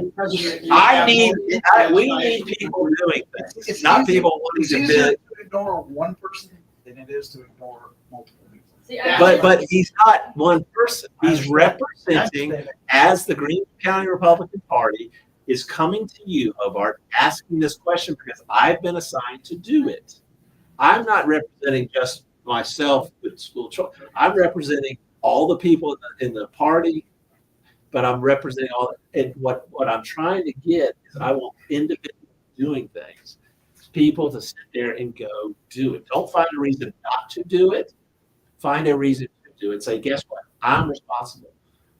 Ray, the other Ray, he's calling people. I gave Ray that. I said, we got to find people across the state in all 46 counties that care about pro-life, that we can all start working together, because Greenville's not going to be able to get good pro-life legislation all by itself. And Ray started calling people, and he had a map, and he's like, I got different people. I'm like, holy tamale. He's doing it. Let's do it. Yes. Oh, sorry. Someone sent me a message that said that Tara, I was talking on the radio, according to Tara, not all said yes working with us. So it's not given, which we kind of. But see, we got to document it, and Spartanburg document it and get it out to everybody in Spartanburg. Say, these are the ones that will work with ICE, and these are the ones that won't. All sheriffs in Spartanburg, candidates from Spartanburg said yes. That's what. Well, that's what somebody just texted us that Tara is not saying. Tara was there at, she didn't want to moderate it. So if she says they all need to say it, I would go with her. I would not listen to local news channels at all. But think about it from a candidate recruitment perspective. And our candidate recruitment team is working on the questionnaire. Find the question. Yes. 1-page question. And send it to every one of them. If it's just one question, text it to them or send it to under, they ought to do it. It's part of it. But if it's going on here under Greenville County Republican Party letterhead, say we got one question: will you work with ICE and will you do blah blah blah? Checkbox yes, checkbox no. Please explain. Send it to them. Signature. The ones that don't respond, yes, signature. And the ones that don't respond, that's an automatic no. And the ones that do respond, yes, you got it written down. They're gonna do it. 4 years ago with our candidate recruitment committee, I sat there and did kind of a pledge, if you will. It's not like, a loyalty pledge or something. But I mean, with the Greenville, I said, will you at least agree to meet with us and talk to us? And we got, some people that did it and all that kind of. It's not a hard question. I'll meet and talk with anybody. The Democrats, whatever, I'll meet and talk with them. And Joe Dill and those guys 2 years ago, we made a mistake of putting him on the candidate recruitment committee. He's like, oh, we don't want to do that. So they didn't ask that for any of the other. Now we will do that again this term. And because, you don't come to us asking for our support and then, turn it, at least meet with us and talk. I don't really care if you turn into a rhino, some of them have, but I'm like, I want on the record that, hey, you agreed to come sit down and meet with us every quarter. And, maybe we don't agree on a damn thing. You can tell me to go pound sand, but I'm like, be willing to meet and talk. As opposed to I'm not taking your phone calls anymore because I got elected. That's the first step. Yes. Yeah. Well, the biggest thing with the sheriff, you have to remind him of one thing. And the best way to do that is get a copy of the oath he took when he took his oath. And if it states in there that he will uphold the laws of the state, the county, and the United States, he is find the oath. We sent it out with mySCGOP. make sure he sends us back and There's says, an oath lawyers give and there's an oath judges give. Yep. They ain't following it. Let me assure you. Oh, guarantee. Quick question, this is a federal question. This is Biden, of course, supposedly never signed the document until he declared that he wanted to go run for president. Can we go in and can Trump and Republicans go in and outlaw everything that he signed, including the appointment of the woman to the Supreme Court? All Yes, absolutely. The auto pen thing? Yeah. What's the chance of that? I- Illegal. I don't know, but I will tell you, if anybody's willing to pursue it and put a couple lawyers on it, it's Trump. Oh, yeah. And most people don't do it. Most presidents would bitch and moan about it, talk about it, but nobody would do anything. This is my point about this. Do something. We don't need to talk about it all day. All Trump needs to do is say, well, that's a good question. You two lawyers, y'all are assigned to this. Go figure it out. I mean, she didn't even know what a woman was. I mean, Yes. whenever they were asking her, Yeah. my gosh. Well, the good thing about that is some of the other justices are some of the things they've written publicly or in opinions that will be around for hundreds of years, have talked about how she's not exactly all there. So, it really is a problem. She's only. There ain't nothing you can do about the I Supreme think Court. she's only like 50 years old. Yeah, that's lifetime appointments. But there is ways to get rid of some people. You can still impeach, and the Supreme Court just can still be impeached by Congress. Right, but we haven't even tested it yet. Nobody's tested it with even district court judges and some things like that. That's what they need to start doing. So my point is, if Biden was an illegitimate president, and he was, and there are so many things, there was an election integrity Zoom meeting with Steve Stern the other day. If he stole the election, then all his nominations are invalid, regardless of the whatever automatic pen that was signed, whoever used it. The Justice Department is very slow. No, I agree. Very slow. There is a process. It does take time. I'm okay with that. I'm just not okay with, it's going to take 20 years, and by that time we just quit and give up. Absolutely. And that's back to the point of governor of the state of South Carolina. Who is going to pound the table? Ralph Norman? No. Alan Wilson? He's not pounding. He's got a statewide position right now. He's not pounding the table. Ralph Norman, he's not pounding the table. Welcome to the party. You're finally going to help us drain the swamp in Columbia. Where have you been? But who has been out there slamming it all day long? Nancy Mason. Look how long it's taken to bring stuff out about Hillary with facts. I know. Yeah, Facts. yeah. But I understand why Trump, when he first got elected, he tried to do the right thing and play the system. You know, he'd say play the system, Play but nice with the system. play nice with the system. And make He ain't playing nice anymore. There's no more being nice. Well, it took him a term of finding out what it's really like. We're pissed too. Being out for 4 years, he had the time to sit there and learn to develop his. And he had that America First policy institute down in Florida, and I think those America First policy institute people, which a lot of them got appointed to secretary of this, secretary of that, all that stuff. They sat there and documented all this stuff, and I think they've got 4 years worth of executive orders and all kinds of things lined up. You know, I mean, it's just sitting there. It's literally, we do not know how good we got it. And to watch people complain, it drives me nuts. We do have it good. The only thing, I don't know if people know this, but Trump's chief of staff, Susie Wiles, was a former career lobbyist for Pfizer, big tobacco, and food companies. I mean, she is close to him. And that is who he nominated as his chief of, or he asked to be. The question is she still representing in her mind those people? We Or does don't she know. know the evil of it and she's now from the inside able to fix? Earlier in July, Moderna FDA person has been removed now, but the FDA gave approval for Moderna to distribute COVID shots for 11-year-olds and under. There's no way in the world any 11-year-old or under would need a COVID shot. But it was approved. I don't know if it's been taken off again because the FDA person has stepped down.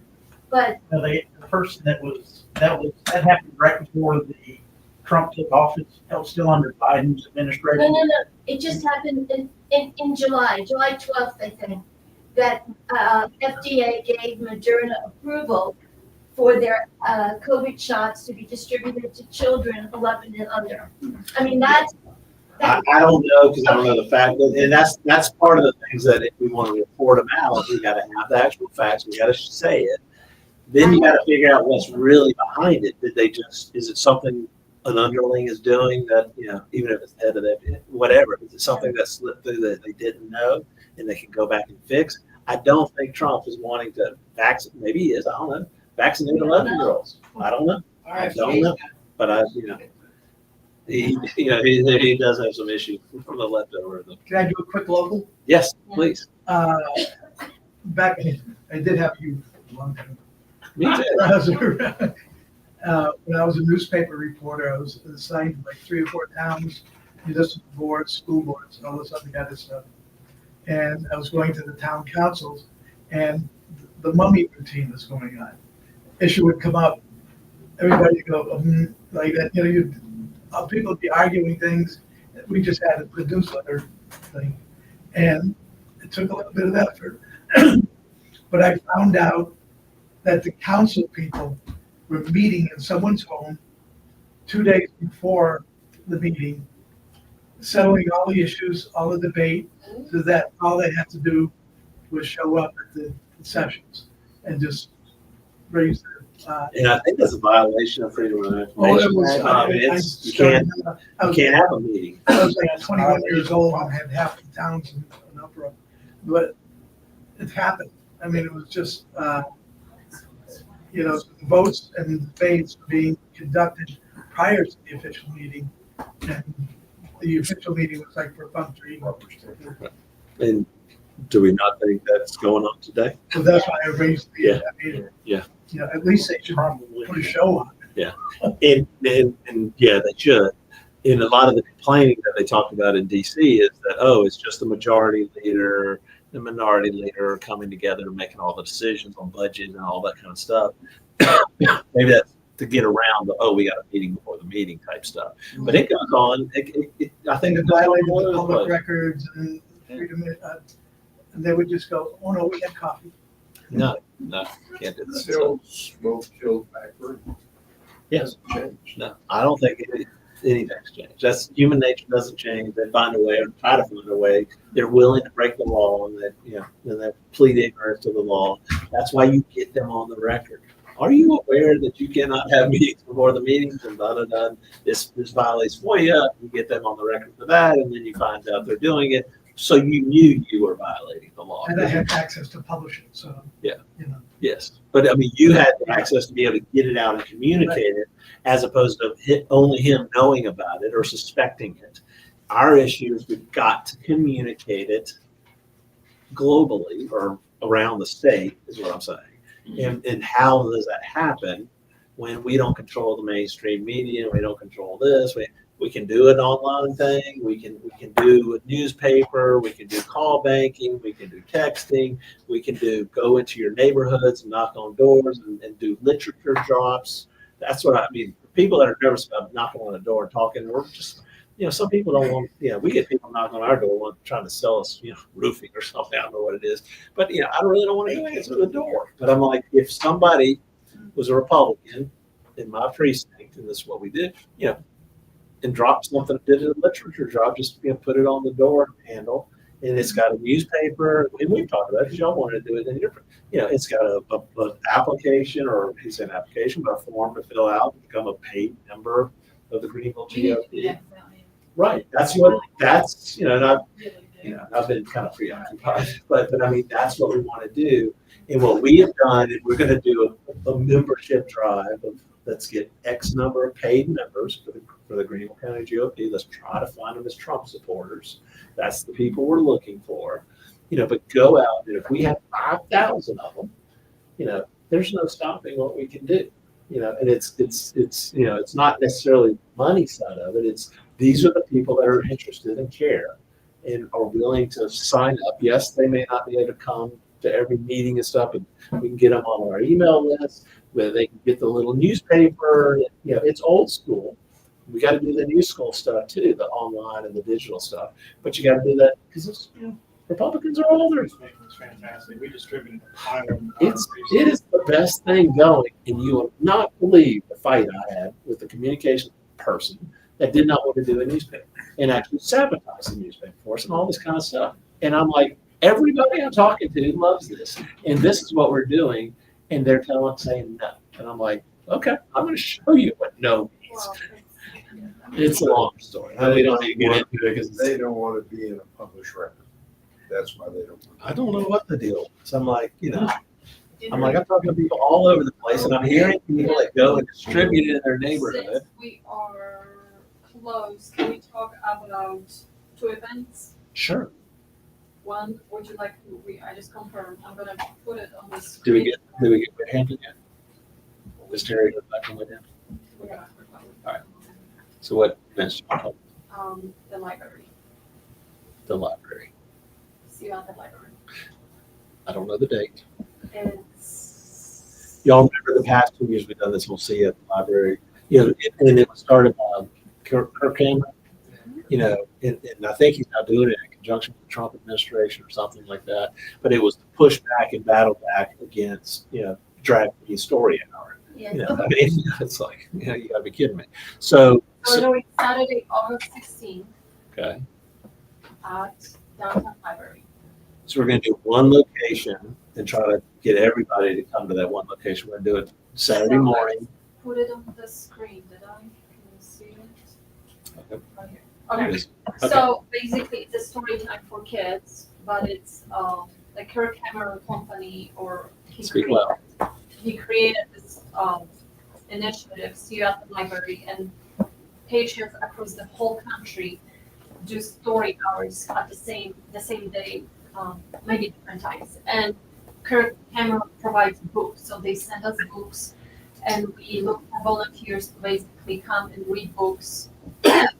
And we also ask people to invite, and of course, so it's open to public. It's pro-God, pro-America story time. We've done it now. This is going to be our 3rd time in the row. It's fun. So again, we're doing it on Saturday, August 16th, 11 p.m. at the main library. Adults are welcome to, obviously, but it is to introduce little ones to nice page cover books. And if you enjoy reading to kids, maybe you're a retired teacher, we look for volunteers too. What time? I'm sorry. It will be 11 p.m. to. But it's the main library. It's at the main library. We kind of figured that'd be a better, easier Saturday morning place to come, We had centralized. some of our people, they did excellent job reading to kids, being animated. Like it's so much. Councilman Stan Chipolakis read one year for the kids. He was fun. So anyway, that is coming up. And I'm saying the Pasco event, we are hosting Solicitor Pasco, but we're pushing the event by one day. We're going to be meeting on Tuesday. What is the date? The 19th. And it's going to be a different location. Do we have it, John? We think it's going to be waiting in high school. They've said it's available, the auditorium up there.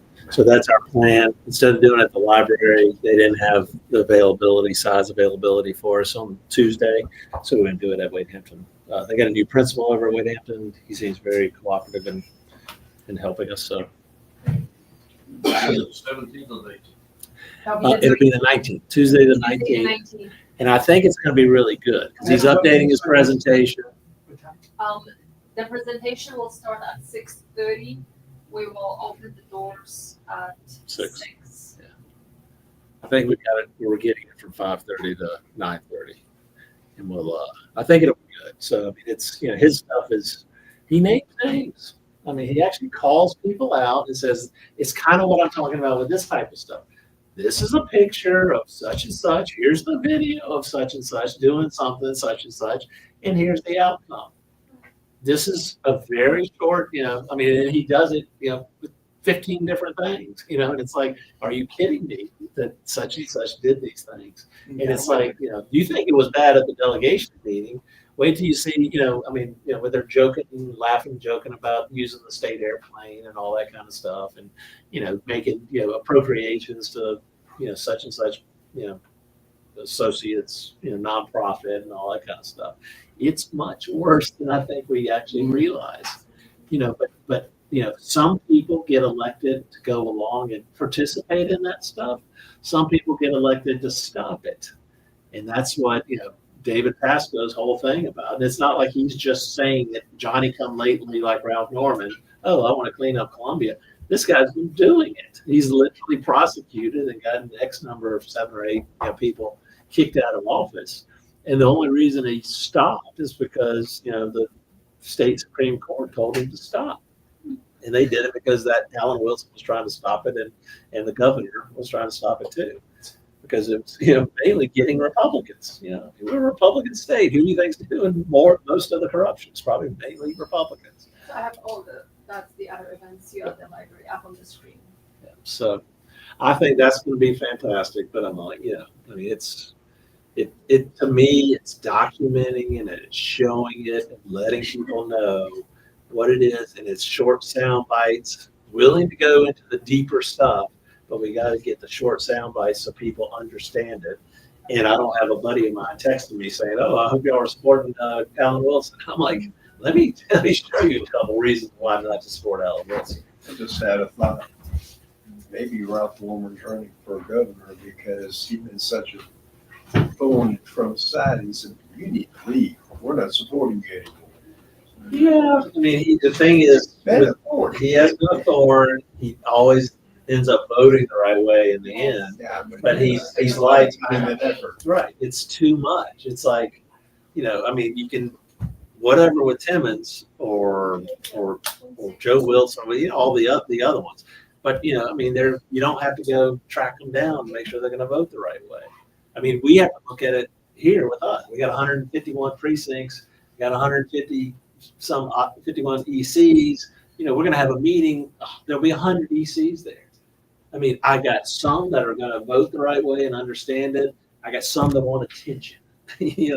Ralph Norman is one of those people that wants attention and wants to be stroked. It's on TV a lot. Yes. And Lindsey Graham is known as being the same way. Mhm. Ralph Norman is not the same as Lindsey Graham. Lindsey's been up there for 30 years or whatever. Yes, sir. Could you give me a quick explanation of the election of the state committeemen, but the EC's voting? Did you get the email yesterday? I guess not. Oh, well, somebody said, what has happened, and this is great, because I got a call at 2:00 about this, and we got some other things we've been working it. But each state gets 3 representatives to the RNC, Republican National Committee, out of DC, the big ones. Each state gets 3. There's the chairman, there's the national committee man, and national committee woman. So we have to have a man and a woman from each state. Now, there's 50 states, and then they do it for some territories and things like that. So that's what they call the 168. So there are 168 people on the national RNC. Like we got 151 ECs, they got 168 ECs that they have to deal with. So it's like, think about it, it's the chairman of the state, and it's the national committee man, national committee woman. Our 2 have been there forever. The national committee woman has been there since the mid-90s. A gentleman by the name of Glenn McCall, who just passed away, he's been there since I think 2005 or something, since early 2000s. So he passed away. How would, if we have an EC that moves or passes away, how do you replace them? The people in the precinct will elect a new one. So same thing, if somebody from the county level, moves, if I moved out of county, how would you elect a new chair? The ECs, between now the committee man and committee woman are elected at the convention. We reelected ours at the convention in May. So that's when we reelected them for a 4-year term. But now we got to, replace Glenn. So what'll happen is the state executive committee, each county, all 46 counties has one. And then you got the first vice chair, you got the national committee man, committee woman get a vote. And then actually the president of the South Carolina Federation of Republican Women gets a vote too. So that's the people that are on there. The chair, the state chair, gets a vote if there's a tie. So that's how you break the ties. So similar to what we do at the county level. So we have to elect a new one. Now the meeting has been called. Glenn's funeral was, I think, Saturday or Sunday, I guess Saturday. They announced that they're going to do the meeting earlier this week on August 9th, which is next Saturday, I think at 1:30. But the people that will vote on that are the 46 ECs and those couple other folks. Yvonne will represent Greenville. So the people that Drew McKissick wanted is a gentleman by the name of Chad Conley. Not my favorite person, as y'all know. How's that name keep coming up? It does. It comes up a lot. So if you read the first Fitz News article that came out about it, it just looked like it was a done deal. Drew wants Chad, all the rhinos. We have, out of the state executive committee, we probably have 13, 14, 15, 16 that vote with us. So we can't elect one of our own. So if we wanted to get, it's a committee man, so it'd have to be a male. But if we wanted to elect, somebody to be our national committee, we can't do it as a hard MAGA America First person. But so it almost looked like it was a done deal for Chad. Now remember, Chad was the person that they tried to put on the national platform committee under the guise that, he's going to help protect the pro-life movement the most. No, so it was him and LaDonna Riggs they were trying to do. The Trump campaign did not want them on the national platform committee. So there was a huge battle. They had a meeting, a vote to who to put on there that the Trump campaign set up. And then Drew had his meeting right after it. They elected the right people, or Trump, they're not MAGA America First people like us, but they were not Chad Conley or LaDonna Riggs out of Spartanburg. They got elected. Drew then had his meeting afterwards. So people flipped around their votes because they're scared of Drew. Elected Chad and LaDonna. And then there was an appeal. The Trump campaign did an appeal up to the RNC and got it reversed. So our person, or the Trump supported people, got on there. That's what's happening now. Now the Trump campaign, Donald Trump's not coming down here. He's endorsed somebody to replace Mike Whatley. He's endorsed Mike Whatley for Senate up up in North Carolina, but he personally, I don't think has stepped in, but some other people that are affiliated with Trump world out of DC are sitting there saying, we do not want Chad. But, that's what's going on here. They don't want Chad, they don't want the Rhino, they don't want Drew McKissick, the next reorg and all that kind of stuff, but they're going to make us do the work. But there's a guy by the name of Tyson Grinstead. He's the chair down in Richland County, Democratic County, not necessarily our person, but he's not willing to cross Trump, right? So he's not willing to, he's not a DeSantis person or that type of stuff. He's not a hard Republican. He's not us, but he's thrown his name in. A guy named Joey Lemons out of the EC out of Cherokee has thrown his name in there. I don't think Joey's got much of a chance, but I think Tyson has a chance. And there's other counties, so there's a big crack in the wall against Drew and Chad. And remember, Chad is the person who sat there and did this Pickens issue. Pickens was an issue, but Chad is the one that got up there and ramrodded it through, sat there and said, oh, my son lives in Pickens County. He tried to go to reorg and was not let in the door, and shunned away. And these people all just like, oh, Chad's, good Christian, so we're just going to believe him. And he's sitting up there lying all day long. So there's a lot of people that know Chad, and then they're saying, no, we don't want Chad on the RNC. So most of them seem to be backing Tyson. With our votes from our side, I think he's got the numbers to do it. So me personally, and most of our friends are all anybody but Chad. We'll take what we get. You can't elect one of us on there because we just don't have the numbers until we go and take over these small counties. We're not going to have the numbers, but we got enough people to stop Chad. So and shockingly enough, Chad is not backed out of the race. So it's going to be another vote similar to the RNC, the platform committee thing, and we're going to see where it goes. So we'll know by next Saturday. The hopeful thing here is the RNC is actually paying attention to South Carolina. Yeah. The RNC doing what they can. They're doing what they can. They're aware of what's going on down here. They don't like the powers that be, Trump campaign people. They don't like the Drew McKissicks of the world. They don't like the fact that they, poo-pooed on all of the America First people here in South Carolina. They see it. They know it. Now they got that going on in 50 states, though, right? Oh, so the thing is, we're not ignored. We're not ignored. They're aware of it. Them stepping in and pushing a little bit here and there helps us. It has helped us, but they're going to make us do the battling, the fighting. So it's fair. I agree. And a lot of people just realize it's just human nature. There's a lot of people just sit there and say, "Oh, they're supposed to come take care of us." Nobody's coming to save us. There's one savior, and that's it. Nobody else is coming. The last person you should depend on is a politician to come save you. Politics is supposed to be bottom up, not top down. So if Yes, you're correct. a precinct PC here, Yes. is there a role or? No, there's nothing. He sent out a mass email to a lot of people yesterday. I think really just to kind of poke the bear on Chad and get his name out there and some stuff like that. But the only people that have a vote are the ECs.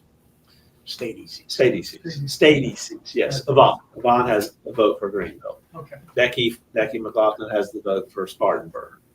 Pickens doesn't have a vote. Dan Harville has the vote for Anderson. So, Okay, now I understand. yes, sorry. And I wanted to kind of explain it because I know other people are kind of curious about it. It's kind of long-winded, but it's funny. He put out a second article this week, and I think Will Folks was on Bill Frady's show on Monday, and I think Bill may have either Will Folks and or Tyson on his show Monday. So, it's Will Folks wrote the second article saying, oh, it looks like MAGA is weighing in, and it's not a done deal. So this is the crack. Yeah. It's a test. Tyson is not, going to go up there. He's not diehard He's not. MAGA, but he's But also, he's a not lobbyist gonna though vote too. He's a lobbyist too.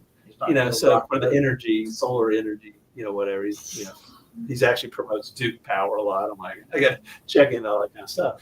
But so it's not like us necessarily, but he sees an opportunity. Maybe it promotes his career, if he's willing to talk to us and work with us, and he put out his platform the other day, 4 items. One of them is unity, unifying people in the GOP.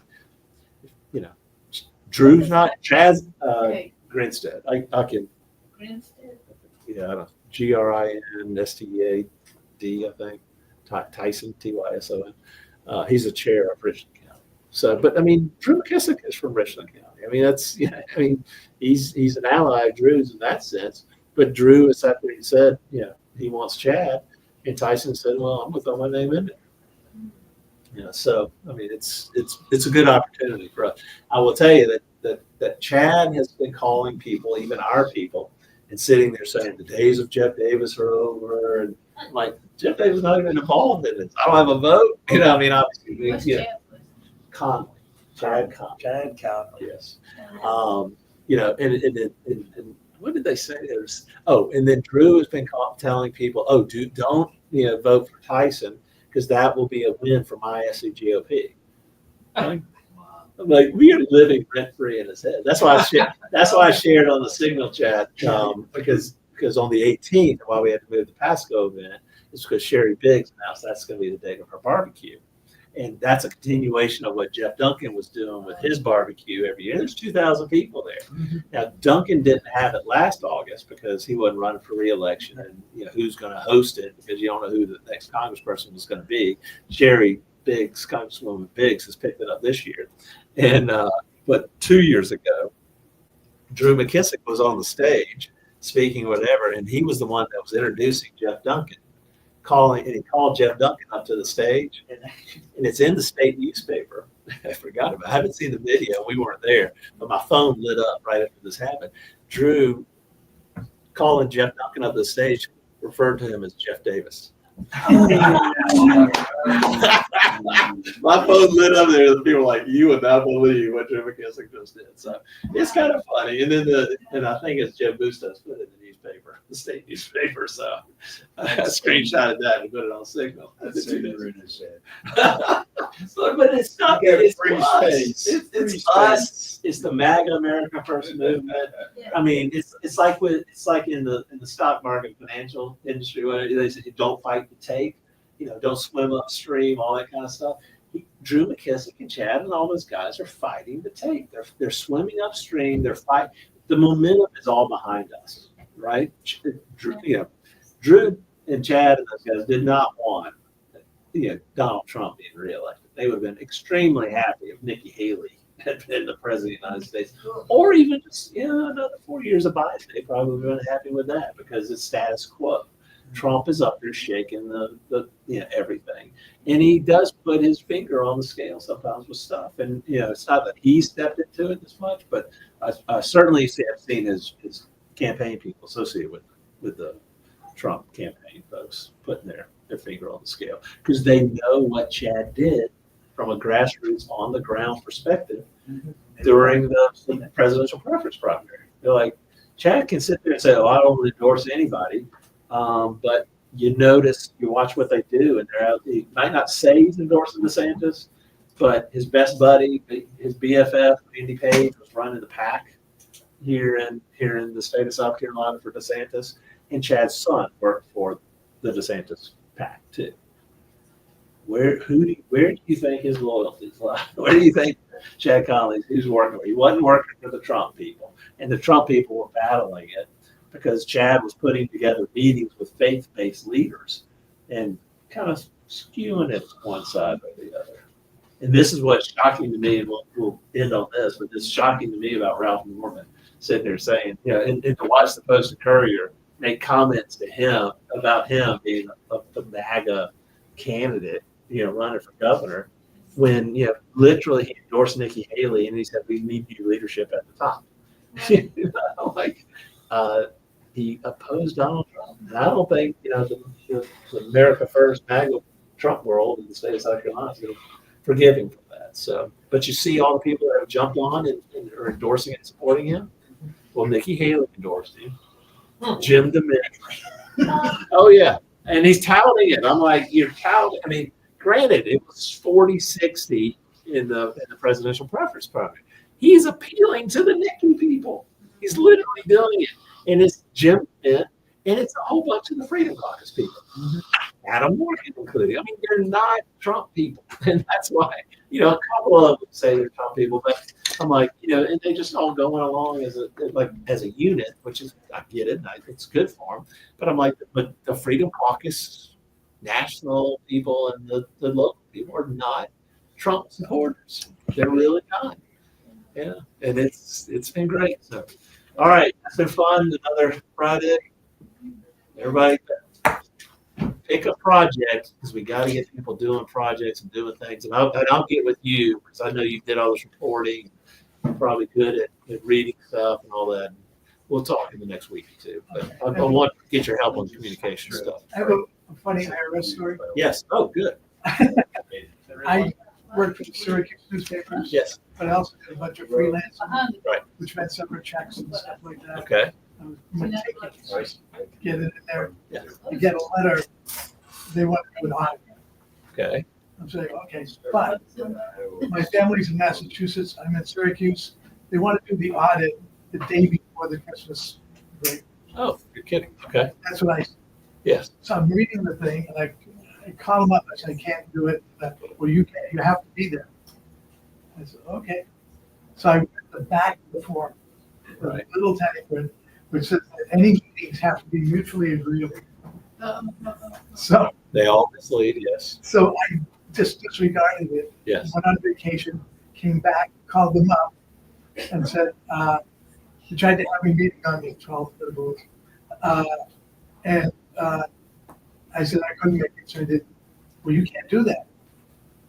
Look at You can't. I said, Yeah. read the back of your form. That's the bullying that goes on with the IRS. Most people are scared of the IRS, scared of the Department of Revenue. When I got my MBA, I did our summer project was for the South Carolina Department of Revenue about their key measures of success and all that kind of stuff. But the director of the Department of Revenue told us about a program that they were doing in a certain small county that was educating people on the deductions, state deductions that they were entitled to. At the end of the program, they realized they were getting less tax revenue because everybody was taking the deductions they were entitled to. So they killed the program. I went to the audit and Yes. they owed me $75. Good. Well, I will tell you, during COVID, we got audited on the nonprofit got audited because I'm sure somebody reported us, and we passed, and all. It was all great. But we did the audit virtually, so it was on Zoom or whatever. The guy was by himself wearing a mask. I'm like, this may go good or not good. But when I'm actually having an audit with an IRS agent on Zoom, and he's wearing a mask. That was great. So we're going to end here, so I know people will go. And thank you for everything. Appreciate it. You're gonna contact me at some other. Yeah, we'll do it.